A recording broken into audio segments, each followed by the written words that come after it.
గోకవరం నుండి దండికొండ వెంకటేశ్వర స్వామి గుడి వరకు సిమెంట్ రోడ్డు నిర్మాణానికి 3.75 కోట్ల నిధులు విడుదల చేయించినట్లు జగంపేట ఎమ్మెల్యే జ్యోతుల నెహ్రూ తెలియజేశారు. స్థానిక టీడీపీ కార్యాలయంలో నిర్వహించిన మీడియా సమావేశంలో ఆయన మాట్లాడుతూ తాను ఎమ్మెల్యేగా సాధించిన తొలి విజయమని పేర్కొన్నారు.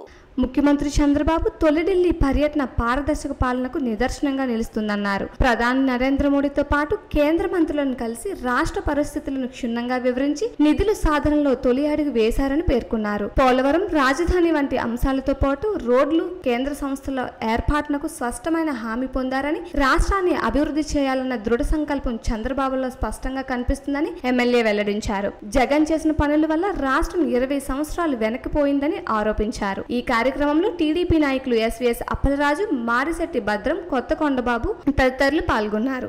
ఈ రాష్ట్రంలో ఒక పారదర్శకతో వ్యవహరించే ప్రభుత్వం ఏర్పడ్డది అని చెప్పడానికి నేను చాలా గర్వపడతాను. ప్రతి మంత్రిని, ఆయన కలిసినటువంటి ప్రతి మంత్రి దగ్గర నుంచి, అలాగే ఆర్థిక సంఘం చైర్మన్ దగ్గర నుంచి అందరితోటి ఏం మాట్లాడాడు, చాలా సుస్పష్టంగా ఢిల్లీ నుంచి ఆయన మాట్లాడడం జరిగింది. మీతో తేట తెల్లంగా తెలియజేయడం జరిగింది. ఎక్కడ దాపాడుకోవాలి. ప్రధానమంత్రి గారితో చాలా క్లియర్ గా ఆయన 7 అంశాలని ప్రస్తావించినటువంటి సందర్భం.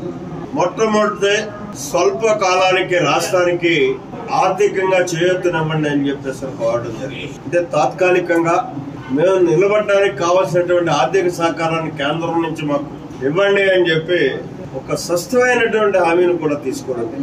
ప్రాజెక్టు నిర్మాణం గురించి పునఃప్రారంభానికి చర్యలు తీసుకోవడానికి మీరు సహకరించండి అని చెప్పేసి అడగడం. పోలవరం మీద ఏ రకంగా ఆయన ముఖ్యమంత్రిగా ప్రమాణ స్వీకారం చేసిన దగ్గర నుంచి ఎంత బాధ్యతాయుతంగా వ్యవహరిస్తున్నాడో మీ అందరికీ తెలుసు. అలాగే మూడవది, అమరావతి రాజధానికి ఏ డిపార్ట్మెంట్ నుంచి నిధులు తెచ్చుకోవాలన్నది ముందుగా మనకు అవగాహన ఉన్నట్టయితే దాన్ని ఇరికించుకుని తెచ్చుకుంటాం.